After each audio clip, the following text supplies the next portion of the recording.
upset. She's going off about something that you said. She doesn't get your humor like I do. I'm in my room, it's a typical Tuesday night. I'm listening to the kind of music she doesn't like, and she'll never know your story like I do. Assalamualaikum warahmatullahi wabarakatuh. Waalaikumsalam warahmatullahi wabarakatuh. Salam sejahtera untuk kita semua. Selamat pagi kepada Ibu dosen Mayuri Purnawati, SIP MSI selaku pengampu mata kuliah kebijakan publik, serta teman-teman semua yang ada di Laboratorium Fisik Universitas Tulungagung. Puji syukur kita panjatkan kepada Allah SWT, dan tak lupa salawat serta salam selalu tercurahkan kepada Nabi Muhammad SAW. Kami dari kelompok 3 yang terdiri dari saya Ardita Junifa Putri, dan saya Nila Agustin, dan saya Tingkat Awadi Korpona. Pada kesempatan kali ini kami akan mempresentasikan makalah yang berjudul Implementasi Kebijakan MBG di Kelompok Sasaran SDN 1 Sokowetan dan SMPN 3 Karangan Trenggalek.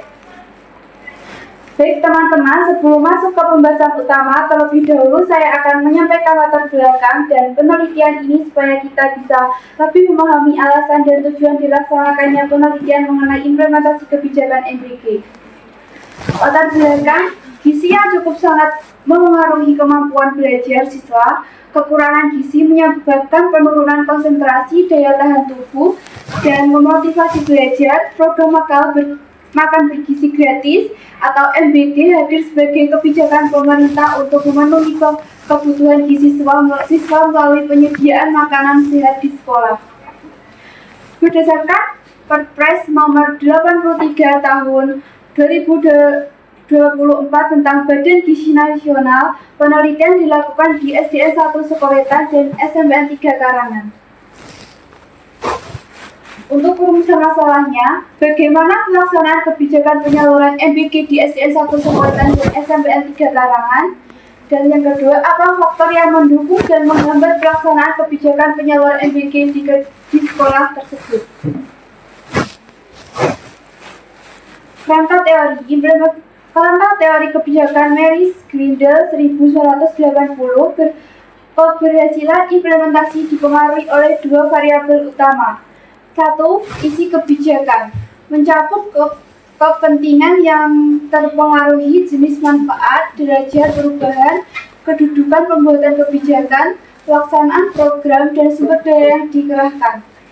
Yang kedua, lingkungan implementasi mencakup kekuasaan dan strategi aktor, karakteristik lembaga, serta kepatuhan dan daya tangkap pelaksanaan.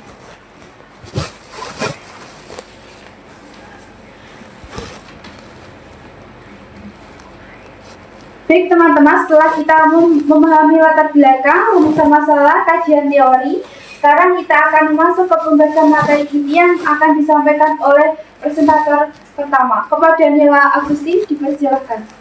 Baik, sekarang saya akan menjelaskan bagian inti, yaitu bagaimana sih implementasi MBG ini benar-benar dijalankan di lapangan.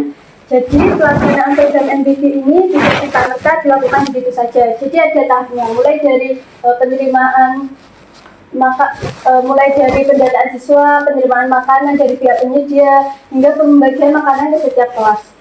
Nah, di sini siapa sih yang memiliki peran penting? Jadi, guru dan tenaga pendidikan memiliki peran penting untuk membantu proses mengawasi distribusi agar berjalan tertib dan tidak ada yang gagal. Nah, di sini ada gambaran lokasi penelitian. Jadi kami meneliti dua sekolah yang berada di Kecamatan Karangan, Kabupaten Trenggalek. Yang pertama itu ada SDN 1 Sokowetan yang berlokasi di RT 17 RW 05 Dusun Tamangan, Desa Sokowetan, Kecamatan Karangan, Kabupaten Trenggalek.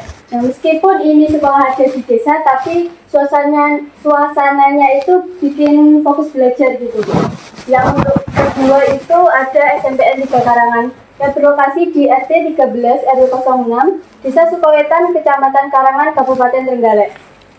Nah, kenapa kami memilih dua jenjang sekolah yang berbeda? Karena kita ingin tahu apakah ada perbedaan dan persamaan di implementasi MBG.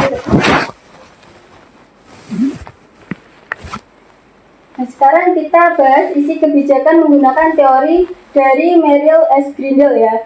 Nah, pada aspek kebijakan ini, program MBG dibuat untuk meningkatkan gizi dan kesehatan siswa melalui pemberian makanan bergizi di sekolah. Program ini ditujukan untuk siswa sebagai sasaran utamanya. Nah, program ini dibantu oleh, ini melibatkan pemerintah, pihak sekolah, dan pihak penyedia.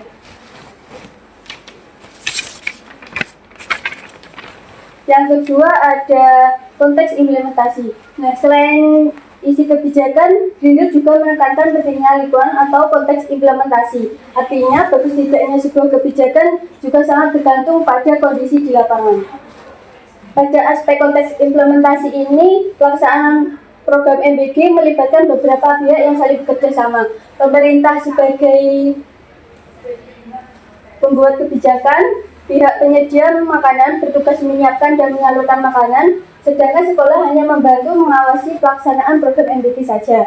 Nah, selain itu, siswa juga memberikan respon yang positif terhadap program ini. Hal ini ditunjukkan bahwa pelaksanaan program MBG dapat berjalan karena adanya kerjasama dari pihak yang terlibat. Selanjutnya kita bahas faktor-faktor yang mendukung jalannya program MBG ini. Ada 4 faktor yang kami temukan di lapangan. Yang pertama ada pihak sekolah, kepala sekolah, guru, dan staf aktif mendukung program MBG mulai dari pendataan siswa, pengawasan, hingga menjaga ketertiban.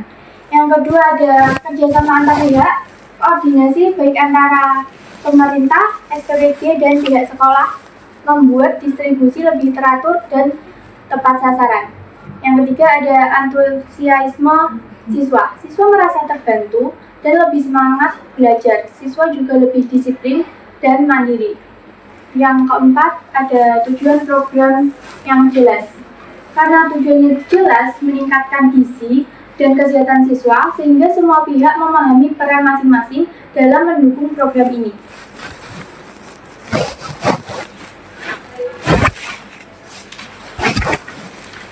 Namun, di samping faktor pendukung, ada juga faktor penghambat yang perlu diperhatikan. Ada 2 hambatan utama yang kami temukan.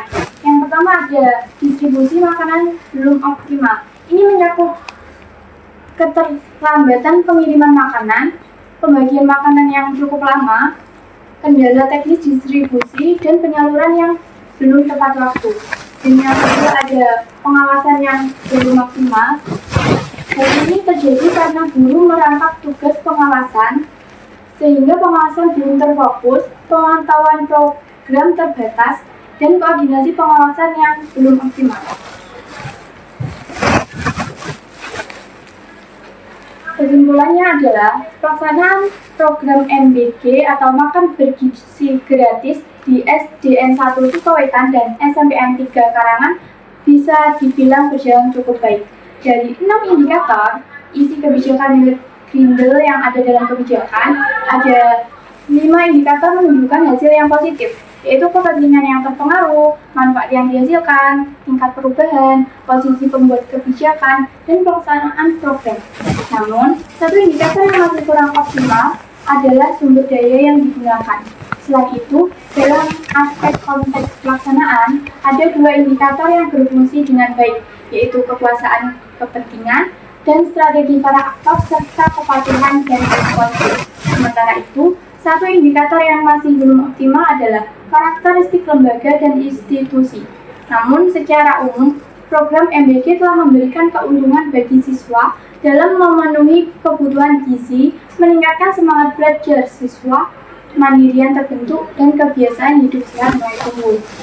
Baiklah teman-teman, kita sudah mendengar penjelasan dari kedua presentator tadi. Agar pengetahuan kita tidak berhenti sampai di sini saja, saya akan membuat sesi diskusi. Kalian dapat bertanya, menyangga, atau memberikan tanggapan terkait implementasi kebijakan MBG di kelompok sana. Baik, saya ya. Dari sini bisa dilihat bahwa dari 6 indikator ada 1 indikator yang belum maksimal ya. Indikator apa itu? Sumber daya. kurang optimalnya di mana? Penjelasannya seperti apa? Siapa yang menjawab? Sumber daya yang kurang optimal itu seperti guru kan merangkap tugasnya, jadi nanti pengawasannya kurang optimal Bu, kayak nanti takut ada yang kedobelan atau takut ada yang tidak kebagian gitu. Oh gitu. Berarti masih terutama di sasarannya ya. Iya. Jadi belum ada tim khusus untuk menangani MBG. Jadi Iya. masih dirangkap sama guru. Iya. Seperti itu. Baik. Lalu kalau yang indikator satunya karakteristik lembaga dan institusi maksudnya belum optimal di mana? Yang masih ada satu indikator yang masih belum optimal kan, yaitu karakteristik lembaga dan institusi. Maksudnya seperti apa? Apakah lembaganya belum siap atau seperti apa? Ini lebih ke pengantaran dan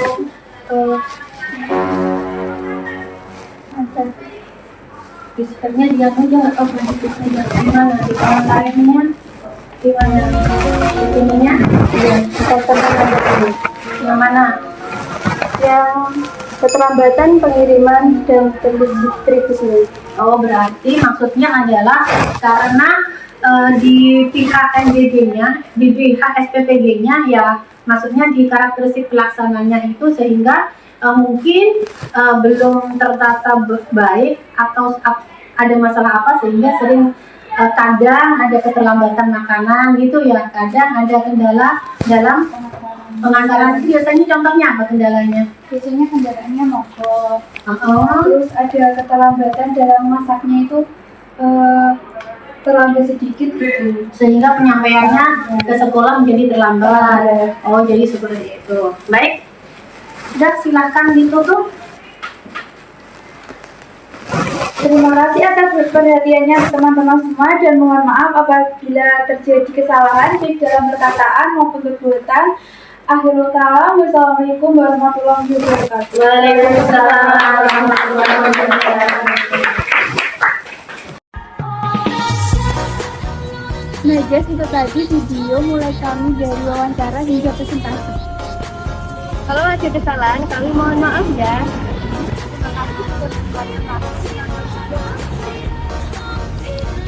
See you dan terima kasih. I just had to let you know you're